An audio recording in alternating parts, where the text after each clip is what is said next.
Ready? There we go. It helps if I hit the record button for now. Absolutely. Hello and welcome to Rhythm and Pixels, a video game music podcast. This is episode 35-6. This is like 358 episodes. Many moons. I think that's where we're at. I can't remember. Anyway, we're your hosts. My name is Rob Nichols. And I'm still stuck in 2022. Every week, we're a weekly show. Every week we listen to great video game music from all consoles and all generations. We want to wish you a happy new year and a happy holidays. I hope you had a good one. Indeedly. I hope you guys had fantastic New Year's. And if you didn't, well, I hope you have a fantastic day after New Year's or a week after New Year's, or whenever you listen to this episode. Yeah. I hope you're having a great day. Yeah, whenever you're listening to this episode, you better be having a great day. Or otherwise, Pernell is going to find you. I will, and I'll have cupcakes. To make your day better. Most likely, unless you're, lactose intolerant. Or allergic to dairy or nuts. We'll have to work out some sort of, recipe plan. Yeah. I don't want to hurt you. I want you to smile. Whatever your dietary restrictions are, we're the podcast for you. We can make it work. That's all I'm trying to say. So we've had a big holiday together. Big parties, lots of board gaming. Oh, yeah. Lots of people. Lack of sleep.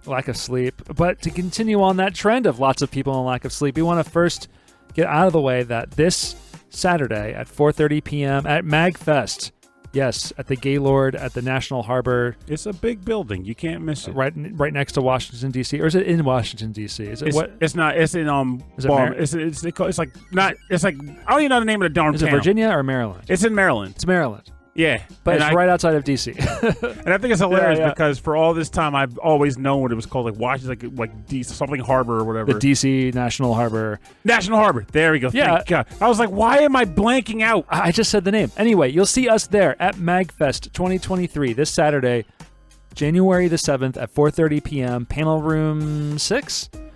Fingers crossed. Fingers crossed. Pick up a program book. Find a program book and find us there. We'll be doing the show. We'll be doing some games and some jokes. We'll be there for about 45 minutes, and then we'll be there after the show if you want to hang out, if you want to play some video games in the game room or just chat. We'll be around. It should be fun. Though, just to clarify a few things, or one thing, the elephant in the room, like Pernell seems sluggish. Well, he is. Pernell was a real moron who stayed up until 6 in the morning watching Alice in Borderland. Did you finish? Season 1. And I was ready to hit the button for season 2. I was like, don't do it. Just go to bed. Do you think I would like it? I think so. Yeah. I think so. It's very Toowooi-esque. The world is with you-esque. Oh, okay. And what his plot is, but they do things differently. You know what? I started that game. Yeah, well, you don't have to play a game for this. You can passively follow along and have fun. Oh, okay, yeah, maybe I'll check it out. Maybe I'll check that one out. And just know that if you find yourself saying, man, I wonder if I don't understand what's going on here, just know that someone on Reddit has a more terrible take than you do. Oh, they all do. They all do. I was reading up on something. I was like, why would you think that happened? Why would you even consider that as a thing that happened in this episode? What is wrong with you? Other things to get out of the way off the top of the show is that, yes, we'll be at MkVaff, but also we want to give huge thank yous to everyone who sent us emails over the holidays. So thank you very much, Khalid. That was really sweet. Carlos, Antmaster. Yes. Thank you so much. That was a really sweet email. We're going to respond to all of you guys. And frankly, Zappa, thank you very much for supporting us for so long and listening to our show. You mean so much to us, and you always will. Absolutely. And EB, the Boogaloo B. Boogaloo B? EBD, get the Boogaloo B. It's like your Boogaloo. Did he send us an email? Did I miss it? Yeah. I don't see it. Did I miss it? We're having technical difficulties. Okay, well, he'll forward it, but we'll fix this in post. I'll go back and I'll fit this email into it. Anyway, thank you all of you very much. And except for EB, who did not send me an email or a Christmas card, you're out of the family. No, we still like you too.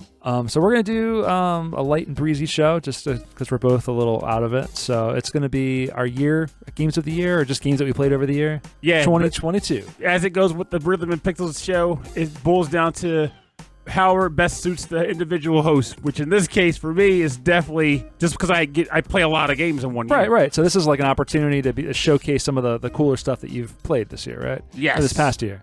I think I'll mention this on this show because I mentioned it on the other show as well about this, is that prior to coming here, I was recording the Hey Poor Player Top Games of 2022 podcast. Was on the line for 3 hours. It was like, well, time to get up and grab a bowl of soup because it's time to go record for 2 hours. Rhythm and Pixels, best of 2022. Oh my gosh! But I like that dialogue. Well, I've played 2 games this year.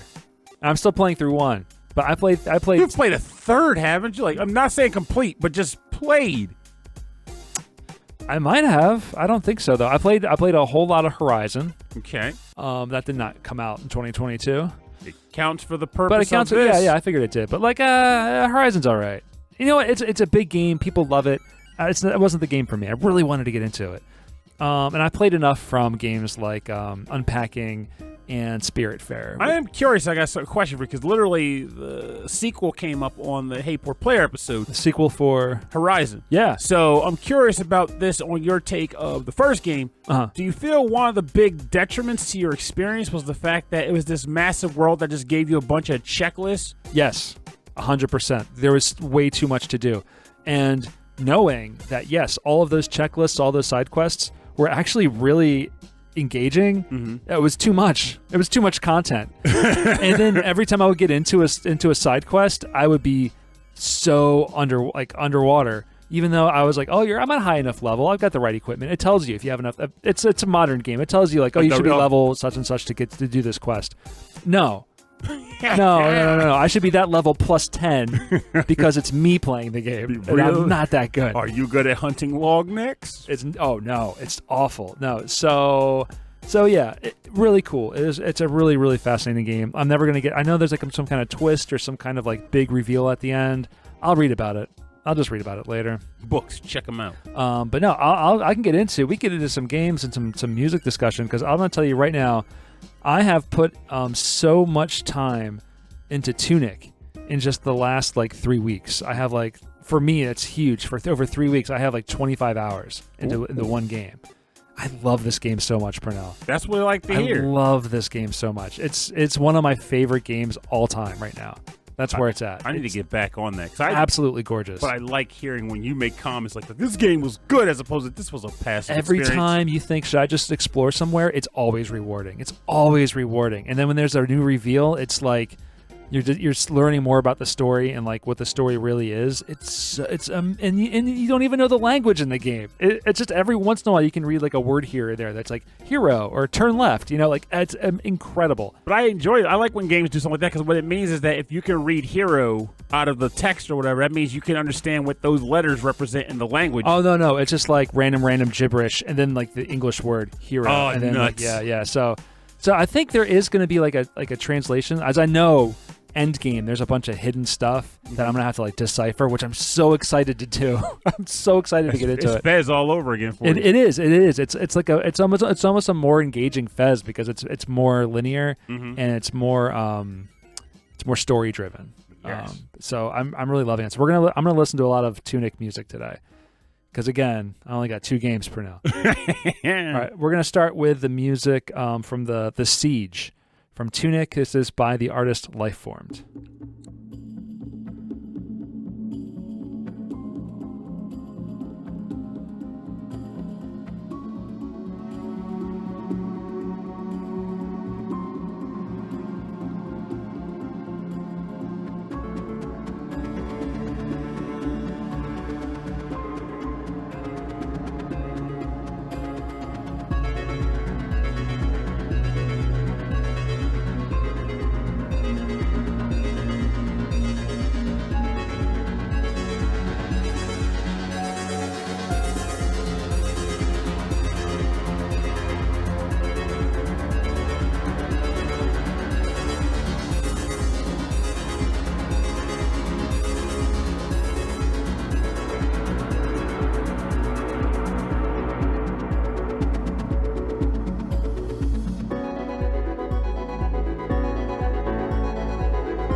And we're back. This is The Siege from the game Tunic.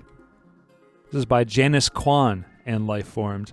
It's tough because the music in the game is all adaptive. So like every section of the world that you're in, it changes. When you move into one room to another room, the music changes a little bit. When you move into battle and out of battle, the music changes a little bit. Like it's constantly evolving, but still like the same melodies and tunes. Makes it kind of hard to track down a specific track. I bet. Yeah, they did a full OST release for it, but I feel like they tried to include as much variation that's in the game into it, but like really experiencing it in the game, I feel is a lot more rewarding. But I wanted to play music from The Siege because it was the first boss that was like incredibly difficult. Like it was.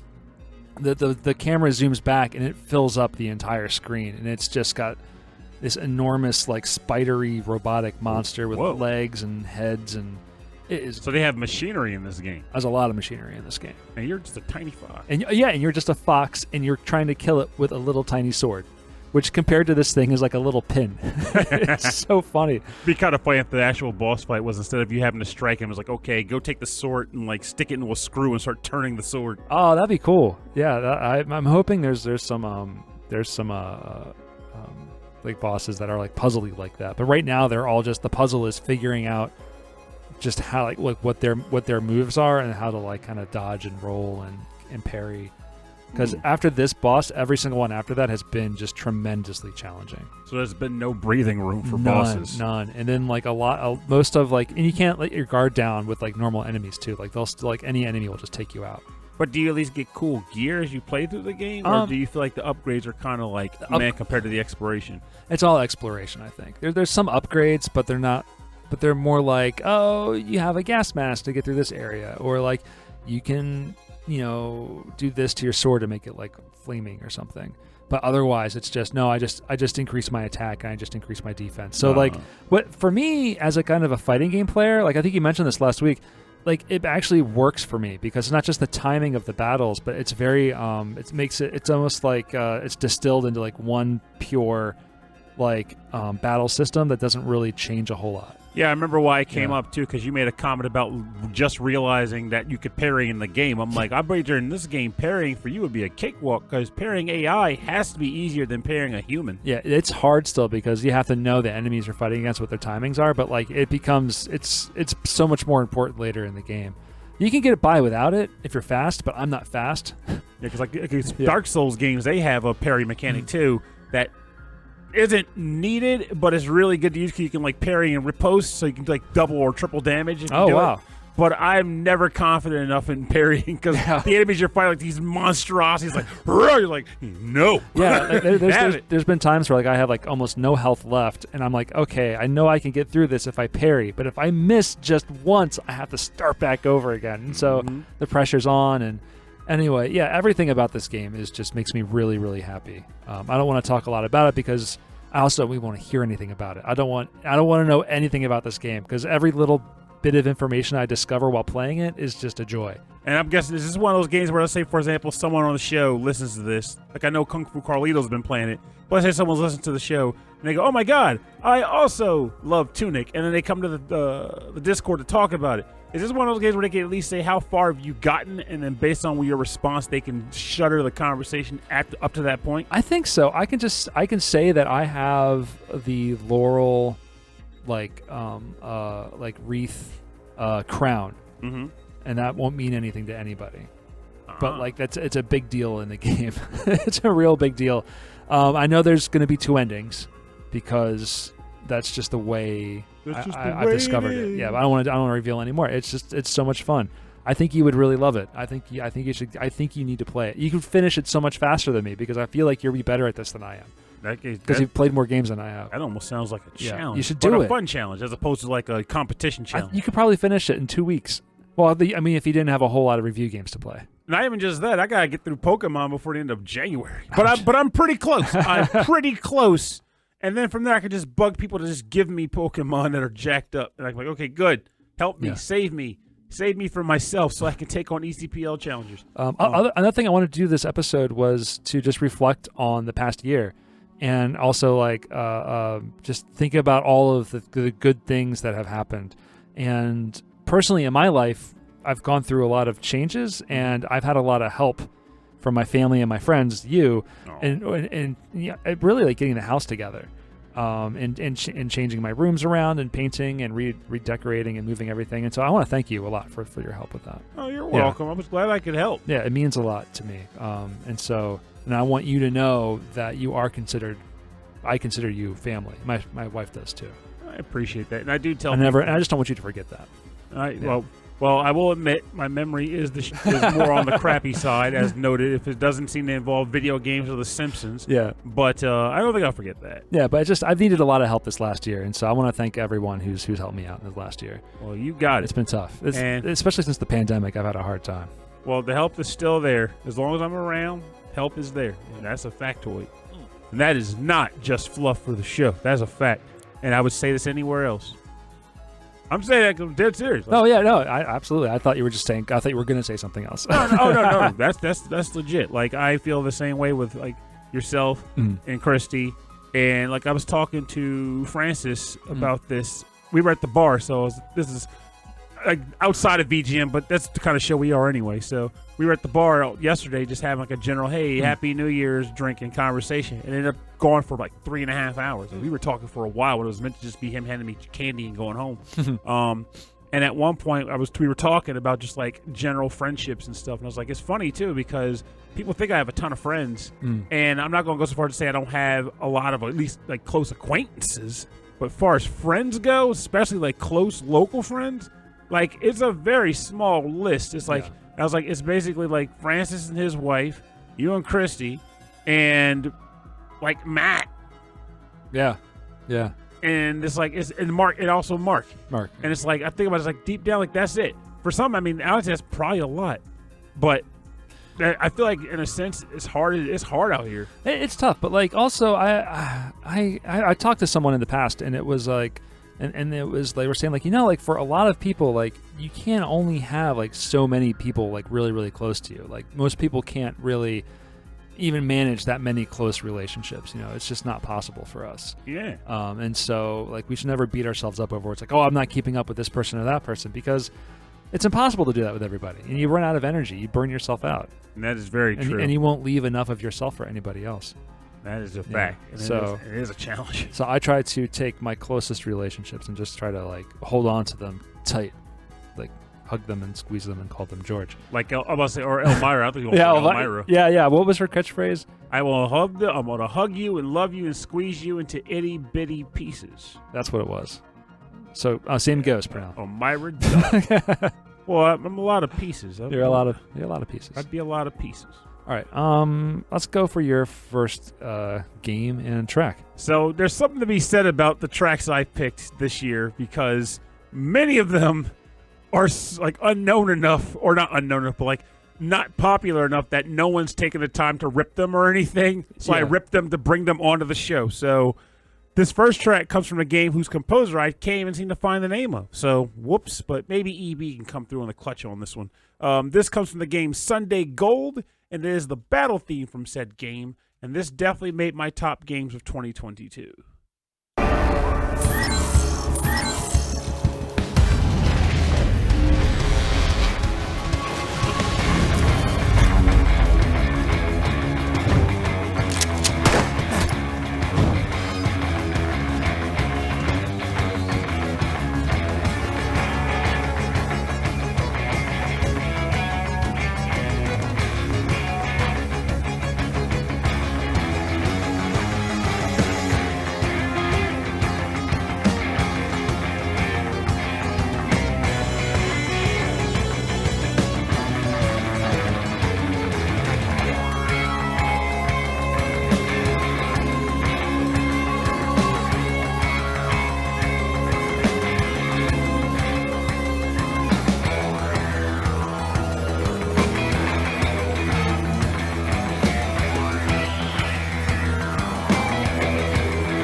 Welcome back. You're listening to the battle theme from the game Sunday Gold, composed by Mathieu, Beaudet, and Eric Shaw. Yes. So this game is an interesting one in that I was asked to play it at one point, and I had, well, as it tends to be regularly for me, my plate was pretty full, but there was a need. I stepped in. I was like, I'll give it a try. And as I said on the play, I realized that there was something special with this game that I would like to experience in more titles.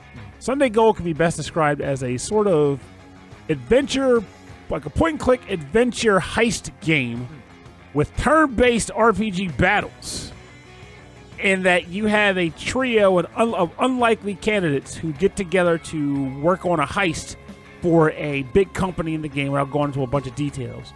But in the process, discover something they really did not want to find out, and now it kind of becomes a thing they just kind of have to go deeper into, because now it goes beyond them making a quick payout. It becomes, if we don't do something, people will lose their lives. People will be hurt. This is bad. So they get wrapped up in like a whole like conspiracy. Yes. Cool. And the thing I like most about it is that, well, a few things I like about it. One, everyone has a Cockney accent, and I'm a huge sucker for Cockney accents. It's just my thing. It's a fun thing. The next thing is that it's an ensemble cast. It's 3 people, Frank, Sally, and Gavin, and they stay your party the entire game. So what ends up happening is that these characters form a relationship with each other. They have interactions with each other, and events occur that will affect their relationship with each other. And you get to see it all happen first thing. You don't have to worry about missing out on something because one character just isn't in your party at the time. This also means that character customization is set up in a way, specifically with this game, where you're building out skills and trees and like equipment because you want it to be able to help the entire team. It's not just making one character good. So all the skills you're adding are really there to help other characters that you have, help the whole team in general. Yes, it's to build like a synergy. Yeah. For example, like there's 2 characters that can learn how to use like a specific type of firearm, but maybe you don't want to give them both that firearm because it's better for this person to use his skill points and like doing like stat ailment things so that this character can get buffs when they attack people with stat ailments, that kind of thing. So you want to choose your skill point allocations and equipment in such a way that you don't have overlapping specialties, and this character who might be able to heal based off of taking damage, like they can heal other people by taking damage, maybe this other person can give them a stat buff so that they can handle taking the damage, so that then they can do their thing. It's like a synergy there. They work together. And the last thing I think is pretty funny is the way that the exploration even works, because while you're in the heist, you'll be engaging in a variety of typical tasks, but all these things require action points, whether you're opening a door, investigating a trunk, trying to break a lock on a box or whatever. They all require action points, and these are the same action points you use in battle to do your skills. So you might be doing an adventure sequence where you try to you open a door, unlock a locker, and crack into a safe. And all 3 characters use a bunch of their action points to go through this process of doing things. The turn is over, and as a result, you get into a battle somehow. Because when you wrap a turn up and nothing happens, you get your AP back. But if a battle occurs, you go into the battle with the AP you had during the adventure sequence. You'd be like pretty bare because you burned it all out just trying to crack a safe. So it's So are you going in like kind of conserving points, knowing that you might get into a fight? Yes, absolutely. But at the same time, you don't want to do it too much, because the longer you stick around in a heist location, the more of a chance there is for your alert level to go up. Higher risk, right? Yeah, more risk. And now you got more enemies and greater waves coming at you. So then is there more reward if we're staying in an area longer to like find more things, or? Well, yeah, because if you are looking around, you're going to spend more time to do it. But if you spend more time looking, you spend more time there. Nice. And if you fail at your actions while doing it, that's going to take even longer. So it's an interesting dance between get in or get out. And the style is, the visual style is really interesting. It reminds me a bit of, what's that? Seven? Something 7? What's that one? Killer 7? Killer 7 a little bit, but more like, not as gritty as Killer 7, more like kind of cartoony stylized. Yes. Looks very, very neat, but it's still 3D. Yes. I forgot to mention one other thing about this, too. So there's also a composure system in the game, too. So, like, depending on how stressed out the characters are, be it in combat. So you got to manage their stress levels, too. Yeah. Like, at one point, you'll come across a room where, like, somebody got attacked by something, and there's blood everywhere. And the one guy, he's neurotic. He's like, "Oh my God, what is this? What are we looking at?" Yeah. And his composure goes down like by a lot. Oh wow. And when your composure's down, you start doing erratic things in combat. So you might accidentally hit a character that you didn't mean to. You might just start firing your gun wildly. Oh wow. If you're not in combat, you might get like blurred vision and the screen's hard to see because you're freaking out. You need to take like some like relaxing pills or whatever just to bring yourself back to life or just to breathe. It's good. Yeah, this sounds really good. It is really good. Wow. It belongs on more people's lists for sure. I love Sunday Gold. All right, my next game is a game I have put so many hours in. I can't. There's no counter for it because I played it on different platforms, and it's Vampire Survivors. There it is. I had no idea I would fall in love with this game. I don't even know why I even started it. So I think someone was like, "Hey, here it is. Like, here's a demo on the web," and I was like, "All right, I'll try it." I was crushed. That was the 2022 Vampire Survivors effect, man. Like, we'll bring up the track. We can talk about the details We're later. the Vampire Survivors generation. That's what we're named now. We started playing this, and now we can't stop, and we're lost. The whole generation is lost. We've lost our jobs. We lost our families. We just play It's this. only surviving now. It's only surviving waves and waves of more and more vampires. All right. This is music by Daniele Zandara. And we're going to listen to the track. I forget which stage this is on. I didn't know that the tracks had names, so I never looked them up. The track is called "Moms Are Tough." Uh-oh. I don't know why, but it's one of the cooler tracks from the game. There was a game I had played where that was like, quote, a regular quote, like, "Moms are tough." Almost everything in this game is a callback to like other games or other Castlevania titles. So maybe it has something to do with that. But this is Vampire Survivors "Moms Are Tough" by Daniele Zandara.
This is the track "Moms Are Tough" from Vampire Survivors, composed by Daniele Zandara.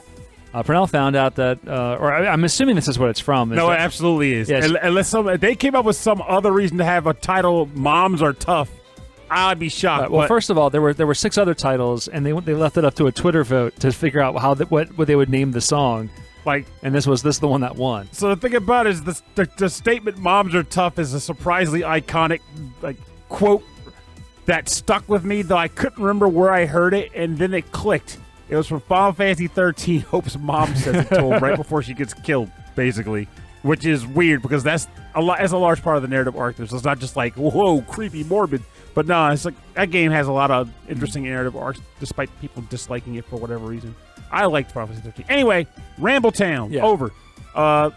Vampire Survivors. Yeah, it's the year of the vampire. Yes, this game, I love it. I love it so much. This game almost didn't make the mark on the other show either. Oh, really? Yeah, and I was like, I'd be remiss to not vote for Vampires, but I got to put it on there. And when I did, other people were like, "Wait a minute, I forgot about Vampires. That totally belongs on here." Oh, yeah. So it garnered a few more votes and made it on the list because, what do you want to say? Because this is your track. Everything about this game, like on paper, it doesn't have to be this interesting. Like, it's just like you're auto firing weapons, and there's just waves and waves of enemies, and like the graphics are nothing to write home about. The animation is like 3 frames of animation of walking, and that's it. There's no there's no animation for attacking. Like those special like our movement animations for when enemies attack. They just come at you, and you just pick up these gems. And something about the picking up of the gems is incredibly addictive. And there's so much to discover in this game. Like I had no idea. At first, I was just playing the web demo.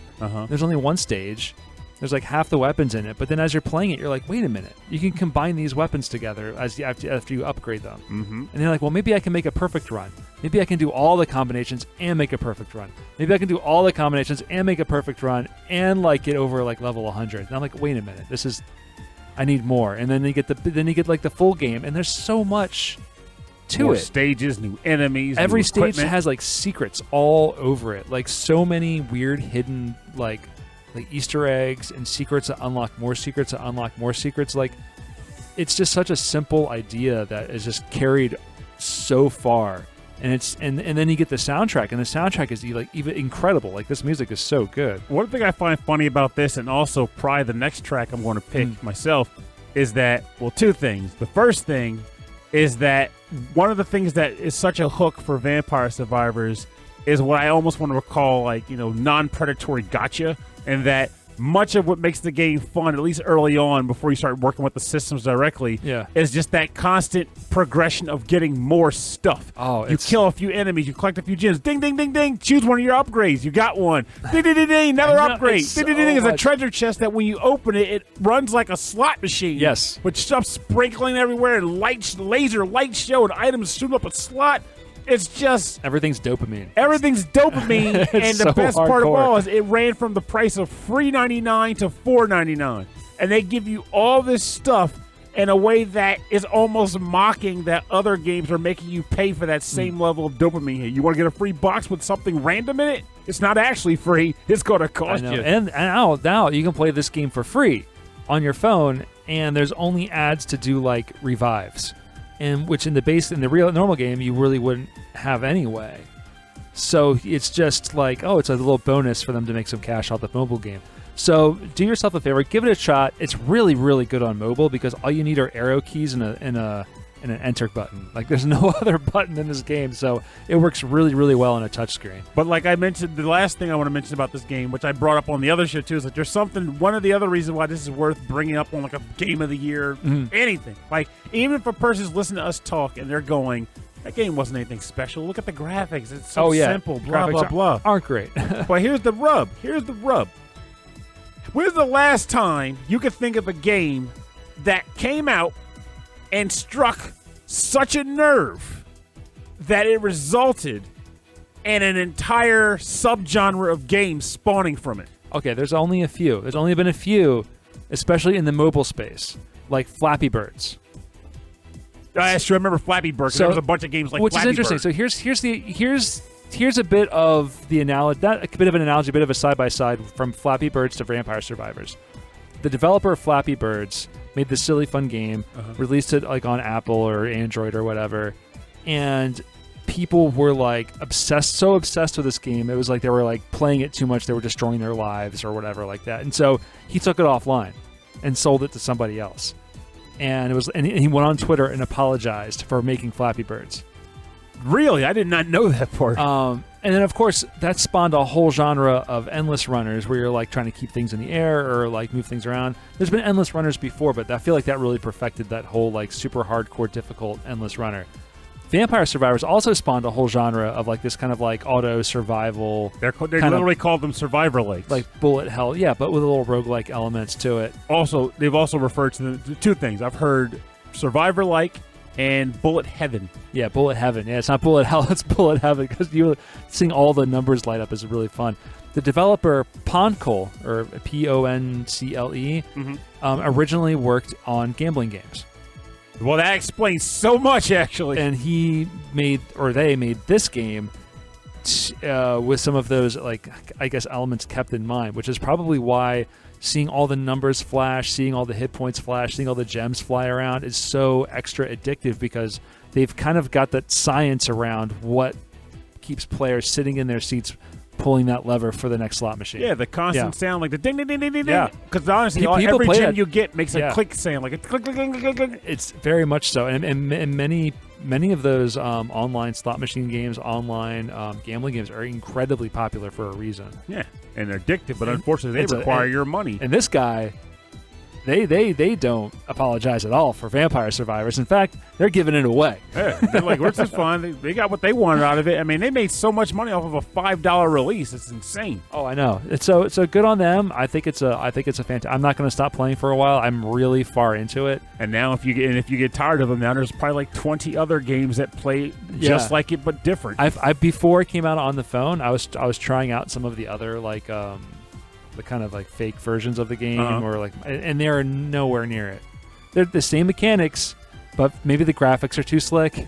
It's like it's not doing the exact same kind of thing. It's just not as good. Look at this. My friend Anthony referenced one recently that I've been looking at potentially getting. What's up? It's called, I might already deleted the darn thing. It was like Spirit something. Spirit. Oh my God. I'll find it. You'll find it later. All right. I'll find it. But it was called like something like Spirit. There's Spirit Hunters. That's what it was called. Spirit Hunters. Okay. So he was like, yeah, look at this one if you like it. Spirit Hunters Infinite Horde. It plays in increments of 15-minute waves. 15 minutes. They want to get special. Want to get different. Okay. So, but yeah, that's a little bit. Just a little bit more. So, I mean, it's definitely, it's spawning a whole genre is great. Like the fact that there's more out there. They're not just copying a formula.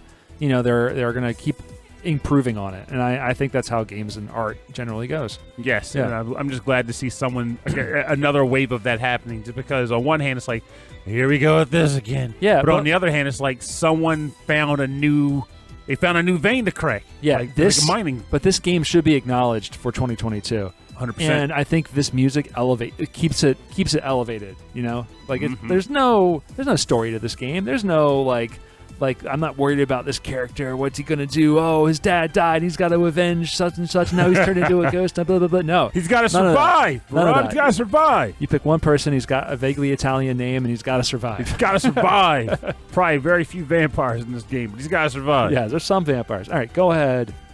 Track number 2 for now. All right, so my next track comes from another game that taps a similar gotcha nerve, at least for me.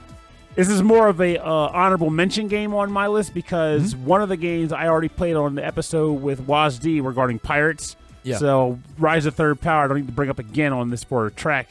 And then you just mentioned Vampire Survivors, so I have to bring that up again, which means I'm in the honorable mention territory. And this game is called Super Bullet Break, and the track title is called 2-Star Battle. It's composed by Hiroyoshi Kato.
Welcome back. You're listening to 2-Star Battle from the game Super Bullet Break, composed by Hiroyoshi Kato.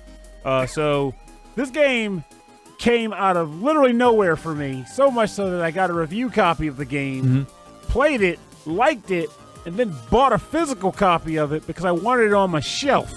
I shouldn't like this game, though, because it seems so simple on the surface. It's like, not even a lot going on visually. It's the gameplay itself that makes it engaging. So the premise is that these three girls are friends, and they play video games, but for whatever reason, something's happening in their video games. Their video games are going haywire. Like, they're glitching out. So a character from one of the games reaches out to them and says, hey, could you help us investigate and save the Gamerverse or whatever? Which they agree to. So they enter each individual game, and they battle viruses in the game which are corrupting them and making the characters be unlike their true selves. So like a hero becomes a villain, the villain becomes a hero, and stuff like that. The Sundry girl in the game becomes nice, and the nice girl becomes a Sundry because there's like a dating sim level and there's like a fighting game level. But the battles, it plays like a node game where like something like the State of Spire, where you start out and you have to choose different pathways going upwards to the eventual goal. And different nodes have different events, whether it be treasure, where you can choose one of 3 boxes and get a treasure item, or there may be an event like maybe talk to a character and select an option, get a reward or a battle. And there's typical battles. And you might be asking, how do battles take place in the game that features just a bunch of random teenage girls? Well, I'll tell you how. The game is going to sound really weird. How to explain this? So it's called Super Bullet Break because you attack the enemies on the screen using bullets. Yeah. The bullets filling a magazine are composed of video game girl characters and animal characters that are from the games you're playing. So the characters from the game are the bullets. Are the bullets. You're firing at the enemies. So one character might be like a superpowered cheerleader from like the fighting game in the universe called like Phoenix Battle or something like that. And when she attacks 3 different characters and does X amount of damage. He might break their defense stat by like 5 or something. And then that action may take like 5 points on the action gauge. And after a certain number of action points, the enemies get to go. And their actions also require a certain number of action points before they can go again. So you're juggling what bullets to fire within range to get as much out of your turn as possible before the enemy gets to go. You can delay their turns. And then it gets even more complicated because depending on what game the bullets are from, they have a unique mechanic. Like the dating game girls have something called Heart Explosion, where every time they attack, they fill the Heart Explosion gauge. Okay. And after it breaks 100, the next like round of attacks have like super delay abilities or something crazy like that. But now you have to get enough attacks from the Heart Explosion game, the dating game, to actually make working on that gauge even worth doing. Oh, interesting. So you're leveling up all these different parts of the games and the game characters to be your attacks. Well, that's what's funny. There's no leveling up. Oh, no? This is pure gotcha, but with $0 investment. You start out, each character has a starting magazine with certain bullets in it. Yeah. Every time you win a battle, you get money. And you can take the money to the shop to buy new bullets. But you can't choose the bullets. This is where the gotcha comes in. They just pop out. You choose 3 characteristics. Like, what kind of character do you want? I want an energetic, I want an enigmatic character. Okay, what type of game are they in? Phoenix Battler, or I don't know, like Love Avenue, or Aquatic Symphony, because there's like an underwater music game.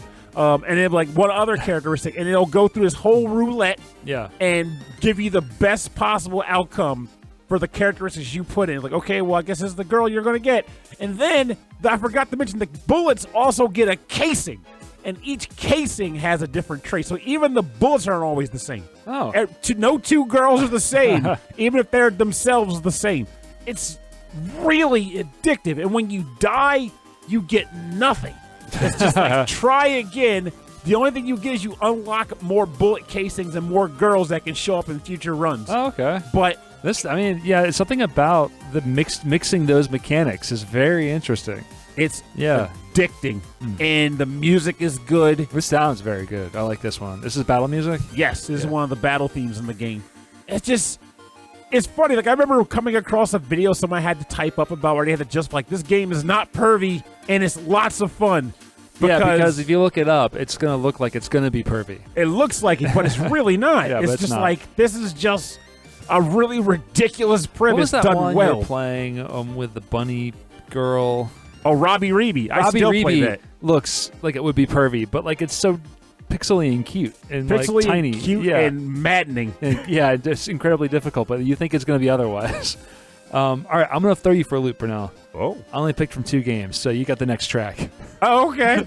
I bet you could have just picked 2 tracks from the same game. I could have, but guess what? I am tired. I got you. In that case, I'll play 2 tracks from my game. You can just play them back to back. These both come from the game Astlibera Revision, my number 2 game of 2022. I had to record these directly off of my Steam Deck, so enjoy. The first track is called Lava Belt, composed by Taz, and the second one will be called Limitant, composed by Shimajiro.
back. You're listening to 2 tracks from the game Astlibera Revision. Both tracks, one titled Lava Belt, composed by Taz, and Limitant, composed by Shimajiro. So, Astlibera Revision is my runner-up for Game of the Year 2022, and it is another case of a game that I had no expectation of liking or wanting to like, because early on when I first started seeing screenshots of it, when it just kind of popped up in my purview, it just looked like drab. I don't know, like it didn't seem like it had the visual pop for me, and I didn't care about it. And then Frank over at Hateboard Player was like, hey, here's this game. Maybe do you think you want to review? I think this is up your alley. I was like, what is it called? He goes, Astlibera Revision. And I go, oh man, that game doesn't look very entertaining to me at all. And plus, doing reviews for that site requires me to write, which takes me forever to do. So I'm very picky about taking on projects from them. But I was like, let me give it a look-see and try. And I tried the demo, didn't like the demo very much. Oh, really? Yeah, because the demo, there's 2 parts of the demo. And Yeah. the first part is just one of those things where they set you up with a boss, but you're like super jacked up with all these abilities. Oh, okay, and if you yeah. didn't gradually obtain them, you don't know what the heck you're doing. You just got a bunch of crap. And you just kind of throw it into it, and you're like, I guess I'm super powerful, and this is the game. Yeah, so I was like, I'm not really doing it, but I was like, you know what, fine, it's free, and worst case scenario, I don't like it, and I can rag on a game or something. Because something about that, when it comes to writing, it's almost therapeutic, but it's rare that I do it. So, turned out, however, that once I played the game from the beginning, it started scratching so many itches. The best way to describe this for me is as if someone played games from back in the day by Falcom or Hudson, such as Xanadu or Ys 3 Wonders from Ys. This looks... I'm watching some gameplay. It really has that Ys 3 look, the side-scrolly RPG. There's even the status bar at the bottom of the screen. Yes, exactly. And it's almost like they played that game and said, I like that a lot, and no one's really doing that right now, but what if I did it but made it a little better, a little more addicting? And lo and behold, he pulled it off. I said he because one person made the game. Oh, really? Yeah. He got a group of people came together to kind of help him make it better, so he can make it marketable, but one guy made this game. Oh, wow. And the idea behind it, it's a little convoluted, but basically a person lives in a village with his friend or sister. I can't remember because my brain is mush. And one day that village gets attacked by monsters. And in the ensuing chaos, he gets knocked unconscious. And when he wakes up, everyone's gone. Like, everyone's gone. Huh. It's just him and a bird that he stumbled across that can talk. And they wander alone for 8 years before something weird happens. Without going into a bunch of other stuff, but it involves time travel and like distortions and weird stuff, and it gets engaging. I'm really into the narrative for this game, and the gameplay. Combat is a simple combo system with your weapon, but your weapon's distance and strength is determined by what type of weapon you equipped, because certain weapons are heavier than others or whatever. You can eventually find scrolls that gives you additional abilities, like an upward strike and a downward strike, and like a shield bash. So different techniques to use with the different weapons. Yes. Yeah. And then you also can learn. There's 2 other things you can gain here as far as like abilities. So you have, as you defeat enemies, you get like these like little colorful balls, and you can spend these in an experience or a stat table to gain new abilities. As you go across. Sometimes they're just stat-based, like, hey, you got +2 to attack or +1 to defense. So they're minor, but they stack up very quickly. But during this, you'll also gain summons and transformation abilities, which will allow you or your bird to transform into something and do damage.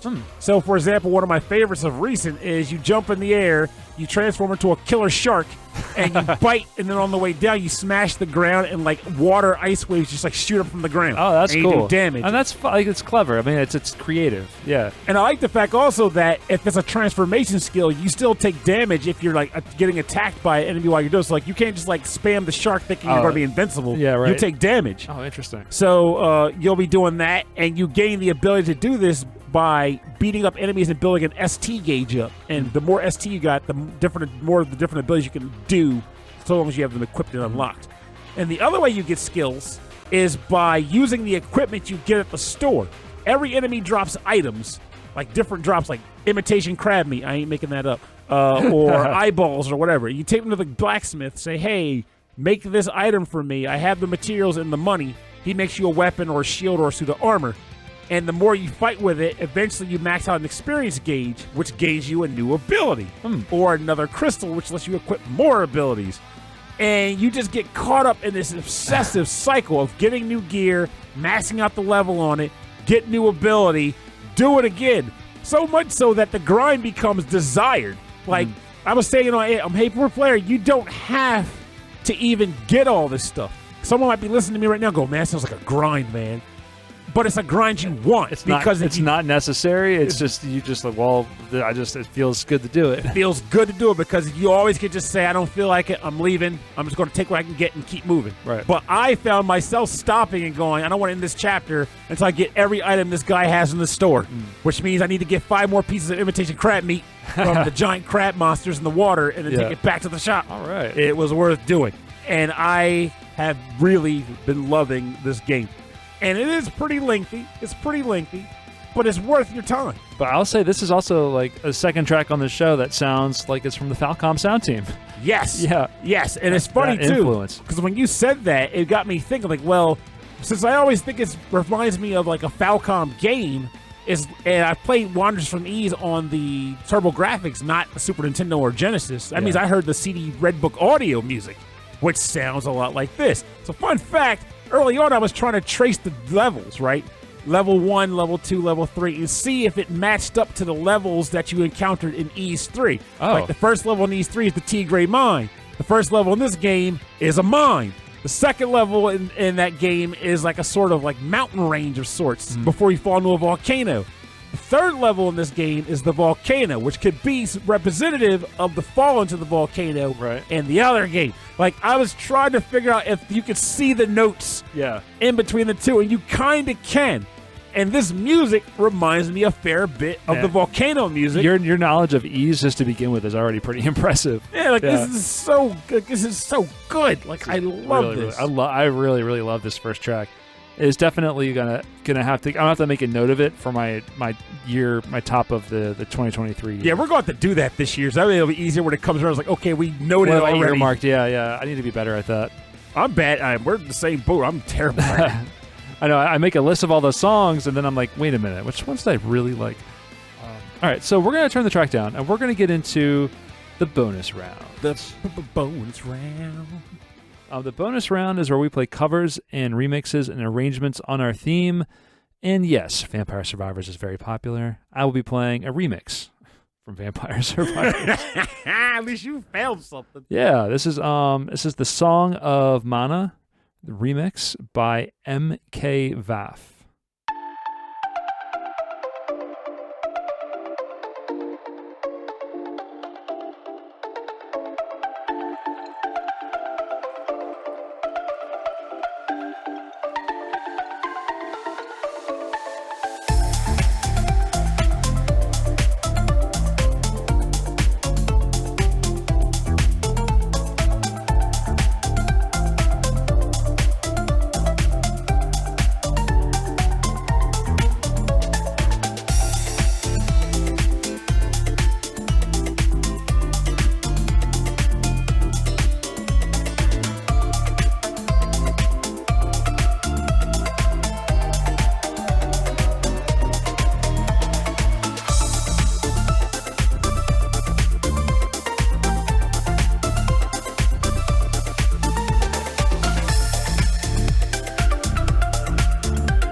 That was the Song of Mana remix from Vampire Survivors by Daniele Zandara, remixed by MkVaff.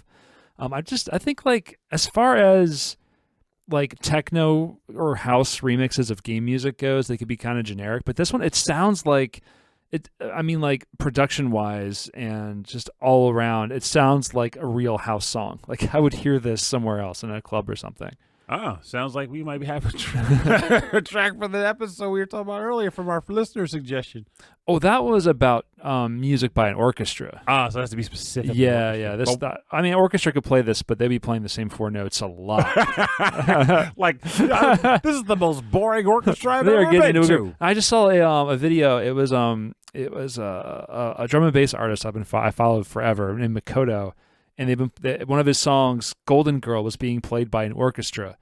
They had like drummers, they had a full orchestra, they had the MC who originally sang on the song, and I realized like Makoto sampled like a string section that was only like 4 or 5 notes long, and kind of repeats it and plays with it for like 8 minutes. And so for 8 minutes, the string section's going like we're bored. I'm like, it sounds great, but man, they gotta be doing. Maybe they're just getting paid really well, and they're like, you know what, this is an easy paycheck. Like, give us something else, give us something more, please. Or I'm hoping they're fans, but anyway, "Golden Girl," probably one of the greatest drum and bass songs all time.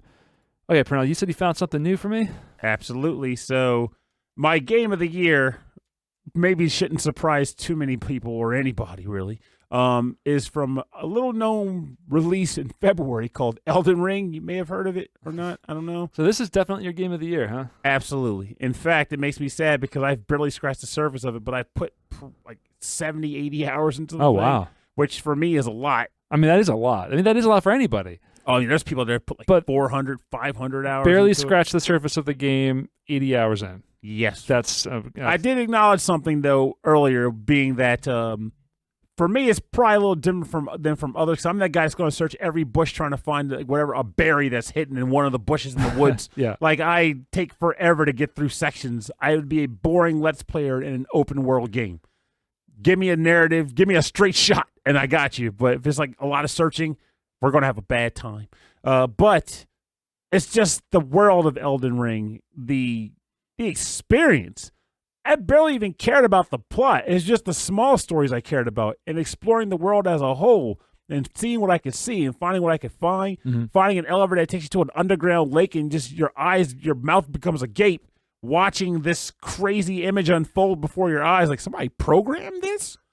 And knowing that you have no idea what you're going to come across, so you walk in there, right, and then you die, you try again. Yeah, but it's exciting because like you know that you're going to walk in a direction and find something amazing. Yes. And so you're driven to keep exploring, right? Yeah. Yeah. And John and from the show and I had an agreement on 1.2 being that unlike a lot of open world games that are very common these days, this one felt like every single element you discover in the game has a purpose. Like every place you go, it doesn't feel like they just padded it out because they had to make a game that fulfilled X number of kilometers to tick this number of boxes in the back of the game. There aren't any checklists in your game. You have to fill it. You have to empty out a bunch of enemy outposts to find items. It's just, you're out of the crypt.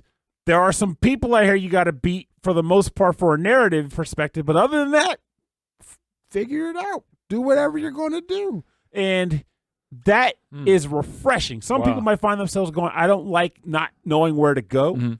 Other people find it rewarding to say, I can go wherever I want. As long as I can not die, I can do it. My only thing is that like I don't like it if I go into a direction that ends up being like higher levels than that I can contend with. But that's the thing. At least from my experience. Does this game scale for you?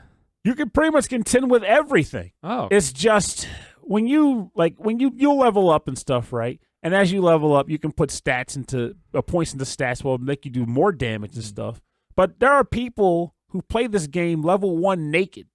Yeah, just like nothing. With nothing, and they can do it because the game is designed so that you can beat the entire game with nothing.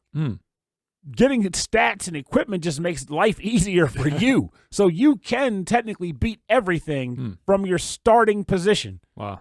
So I'm not going to sit there and say, well, yeah, anyone can do it because I can't. But there's that one guy who straight up does it as a joke. It was called like Let Me Have Her or Let Me At Her. It was like one of the final bosses in the game, the secret boss, gave everybody grief. But this guy got so good at fighting her, it took him lots of hours. He admitted it. But he would go into people's games with a chamber pot for a helmet and underwear and a stick. And just beat it. And would just join people's games and single-handedly beat the hardest boss in the game for you. Oh, wow. So it's like, yes, you can do it. It's doable. Not to say everyone can, but it is doable. So not so much scalable, just knowing that generally when you die, it's because you're not doing something. Not because the game is overpowered. Yes, I like that. Another analogy to fighting games, If you're losing, it's because of you. Yes. Yeah. Absolutely. So this game, and every time I succeed at something, it's rewarding. Like some people might say, and I've heard it more than times in my life. I've heard it because I've said it to you in the past, but for the sake of the episode. Is it overrated? Is this overrated? No, I hate that word. No. Is that what you're going for? No, people will say things like, people, well, not underrated. This game is definitely not that. There's a thing that people have when they feel like when they buy a game, they feel like they have to be able to complete it. They have to be able to do it. And if it gives them any level of difficulty in accomplishing that goal, it's too much for them. And for me, I've hit a point in my life where I feel like it doesn't, as long as I get something out of the time, I don't care if I ever beat a game. If I play a game for, like I said, 80 hours and never beat it, they were 80 good hours. Right. I had fun with the time. Yeah, you wouldn't have gotten to 80 hours if you weren't having a good time. Exactly. Right? Yeah. Now, why would I stop at 80 hours? Was I bored? No, just life got in the way. Yeah, Stuff happened. Other things going on. Yeah. Other games to play too. But that doesn't make me feel like the game was somehow a waste. But by that same token, there's also why I hate when people are like, I played this game for 200 hours. This is so stupid. I'm like, so why did you play for 200 hours if now you hate it? Like, it sounds to me like you should have stopped at hour 5 and found something better to do. So what's the remix you found for us? You're like, Pernell, you haven't even told me the song yet. I don't even know what we're going to listen to. It's something called Elden Ring. Elden Ring. No, this is the Song of Lament from the game Elden Ring, but it's covered by a lady that goes by the name of Alina Gingertail.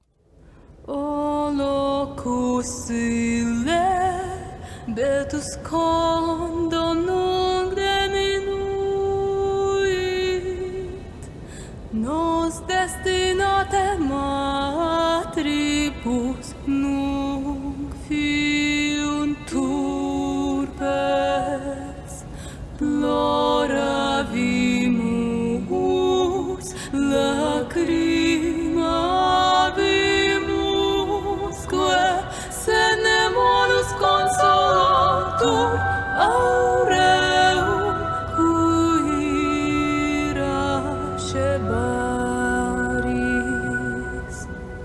Olocusile vietus condom nunc diminuit, nos destinate matribus nunc fiuntur pes, ploravimus, lacrimavimusque, sed nemonus consolatur aureum cuira shebaris. Welcome back. You just listened to the Song of Lament cover from the game Elden Ring done by Alina Gingertail. And I'll have to say that I thought it was a very lovely song or rendition of said song. Her voice is really good for that. Yeah, she does a lot of original lyrics to music along with her own instrumentation.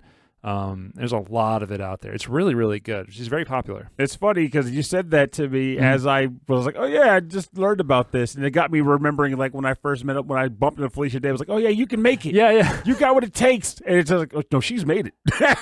You just don't know who she is. It's like, But she probably found that refreshing, because I was at a con, right? It was at PAX. Yeah, running into Felicia Day at PAX, and you don't know who she is, and she's like, oh, good.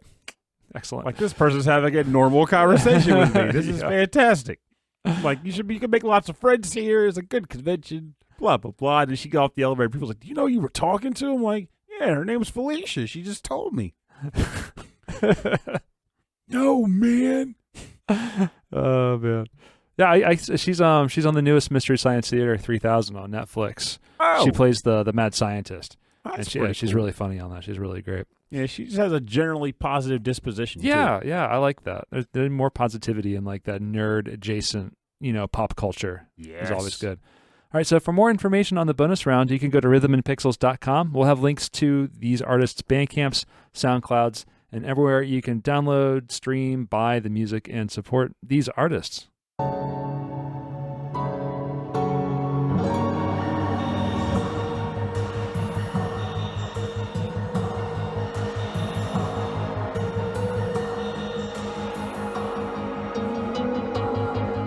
All right, thank you for joining us on 35-6 of Rhythm and Pixels. This is our games of 2022. This was I enjoyed discussing. Not necessarily game of the year, although you had your game of the year. Oh, I absolutely had games of the year. These were dang near verbatim my submitted listing of games for the Hateport player listing, because I was taking a list down of all the games I had played that I would have nominated. Mm-hmm. I was like trying to jot them down because it's hard to remember after a whole year of games. I'm sure I still missed a bunch. I may as well read them because they're here. Yeah, I'm curious about some of these. So the games I was considering for this list were One Shot World Machine Edition, Carl, you remember Carl? Carl, yeah. Metal Hellsinger. Carl. Hi, Carl. Soldiers. Mm-hmm. Hell Pie. That was one I really liked that no one plays. It's like if you like 3D N64 style collectathons, but you're okay with dark humor, that was up your alley. Floppy Nights, Teenage Mutant Ninja Turtles Shredder's Revenge, Rise of Third Power, which I did put on my list, The Night Witch, which I didn't even get to play until the mid-December, but that game is good game. Inscription, which came out for the Switch this year, so it counts, or 2022, so it counts. Europa, the game where you're like the little money man walking around on walls and stuff in a puzzler. Pokemon Legends Arceus, Super Bullet Break, which I brought up on the show, The Battle of Polytopia, Kirby and the Forgotten Land, Vivid Night, and Cult of the Lamb. I was going to say, I was waiting for Cult of the Lamb to show up. Cult of the Lamb is good, yeah. man. And Moon Scars. So it's amazing because I feel like when people hear me talk about games of the year, they're generally shocked when I don't name games like Horizon Forbidden West or God of War Ragnarok, whatever the general big boys tend to be. And I think it just boils down to my play style. Like, I play a lot. Aside, not even if it weren't for reviews, this would not change. Reviews just eat up more of my time. But even if I weren't reviewing games, I play a lot of indie stuff. I seek out indie games. And a lot of the big budget, explore the world for 100 hours of gameplay titles generally just don't click with me. Not because I don't like them, but because I want to play something different. Elden Ring was like a really weird and great exception. If anything, I would say Elden Ring is what put that company on, like, they officially can't be considered indie anymore. They are not indie anymore. Yeah. They are budget. They have grown.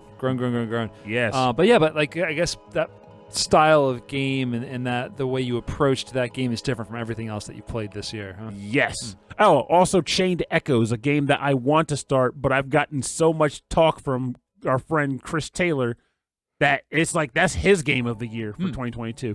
And everything I've looked at and read about it is screaming, Pernell, you'll love it too. And I bought it, but haven't gotten to it yet. Yeah. Well, all those other games that you played. Yeah, and I feel like this year's going to be especially wicked because the Steam Deck is it's a game changer. Yeah, you're going to be playing everywhere. Yeah, you have to remember like where you were when you played that game. Mm-hmm. And it's just I have access to tons of games I would have never looked at before. Like these games you can get I got a game on New Year's Eve, I want to say, called Stacklands for $1.30. And I was like, I'll just see what it looks like before I go to bed to see if it works on the Steam Deck. This was like 2 a.m. I was about to go to sleep. Yeah. And I played it till 5. Of course. I was like, what is wrong with me? I'm playing this $1.30 game, and I really enjoy it. This is strange. Yeah, I'm almost afraid about the Steam Deck. It's almost like a gateway that's, I don't know if I want to open that door just yet. It's Pandora's medium of entertainment, that's for sure. Oh, man. Well, anyway, thanks everyone for listening to the show. Again, we're going to be at MagFest January 7th at 4:30 p.m. on Saturday, January 7th. So see us there. We'll be live. Hopefully we'll get a recording of that show, and we'll have it on the main feed.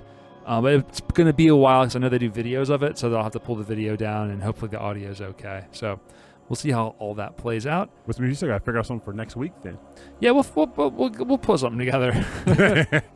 We'll pull something together. So maybe something short, maybe another mixtape.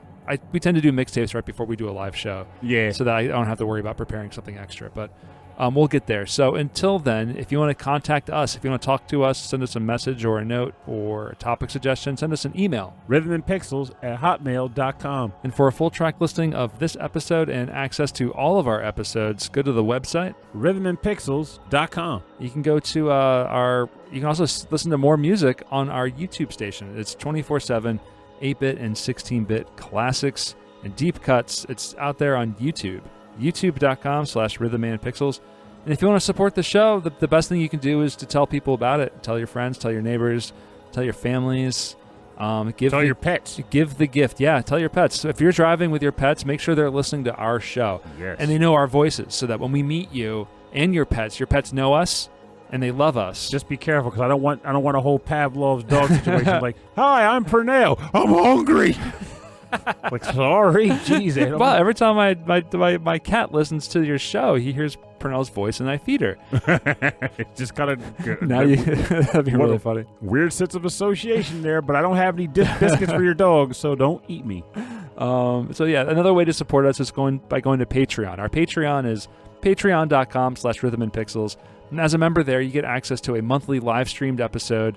You get access to cool stuff like stickers and mugs and exclusive t-shirts. And we also like to thank you at the end of every episode to all of our members who are at the highest levels. So Brooke and Khalid, both of you, thank you so much. Much appreciated. Very, very much. Thank you. I want to thank number one. User number one. I don't know. We got to come up with a name for this guy. I want to thank Kristen, or GameFan44. Thank you to Martyrus, host of the ReVGM podcast. Thank you to Mike Myers, and congratulations again. Thank you to Ulf Person, Vashin8060. Thank you to a brand new Patreon member, and thank you very much for the email, Antmaster. Antmaster. I love that name. It's a great name. Thank you to Brian Pitt. Thank you, Cameron Werma. Thank you to Carlos, Kung Fu Carlito from the Heroes 3 podcast. Thank you to Chris Weisner, a.k.a. Musashi219. The wise guy. 2023 gaming, buddy. It's going to happen. Thank you to Christopher Senstrom, Chuck Kowalski, Davey Cakes. Thank you, David Taylor. Thank you, Enchilada Regal. Thank you, Harold Howard. Thanks to Triple Jeff. Thanks to Justin Schneider, host of the XVGM Radio, VGM podcast. Thank you to Keith Shusterman. Thank you to Michael Bridgewater. Thank you to Rage Cage, host of the VG Emporium podcast. Thank you to Reinhard Zelkova, Romancing Sagat. Thank you very much. Thank you to Sleepy S'more, Steve Miller, Taco, Ed Wilson, host of the VG Embassy, and Zach Thornbach, all of you aces, and many, many more continuing to support our little show. We very, very much appreciate it. All the money goes towards hosting, goes towards equipment, goes towards replacements of equipment, goes towards appearances at conventions, and of course encourages us to keep producing more content and getting better and better and better. Yeah, keep the machine running. And it's funny. That's funny. We just got our new Patreon named Ant Master. I just remembered actually. What's that? On New Year's. You ate some ants. No. Chocolate-covered ants. No. Delicious ants. No. I would try Bubblegum with crunchy ants. I would try that if it came down the pike, but that's not what happened per se. No, it's fine. Maybe. I don't know. Yeah. I just had one of those weird conversations where we were discussing the idea that technically if ants ever decide to unionize in such a way that they just hated humanity, they could destroy humans. There's so many of them. They would win. The idea being that I can't remember who I was talking to about it. That's what's killing me. But the idea that we can't quantifiably determine how many ants there are.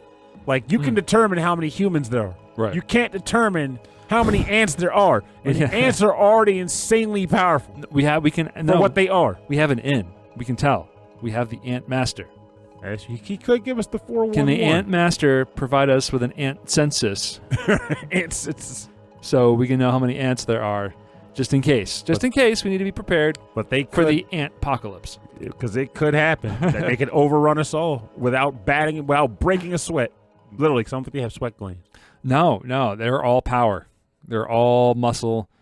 And all the time. all the time. And All let's just, them- and let's working just them hope. glutes. Let's just hope they're not all pure evil.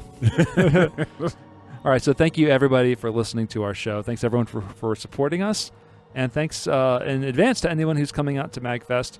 Even if you don't come to the show, if you see us, wave hi. We'll be wearing masks, so you'll see us. I'll probably be wearing my Run VGM shirt, or probably something heavier because it's terrifyingly cold outside. I don't know. Right now, it's been fine. Yeah. If this weather happens there this weekend, we'll be sitting pretty. Fingers crossed, because I'll be probably doing a lot of walking back and forth from place to place. So, but otherwise, yeah, thanks everyone for listening to the show. My name is Rob Nichols. And I'm Pernell. Have a great week. And remember, Happy New Year. Enjoy yourselves. Don't let it eat away at you. And also play more games. Talk about your games. I want to hear about what you're playing this year. What's your goals? Do you have a total that you want to reach?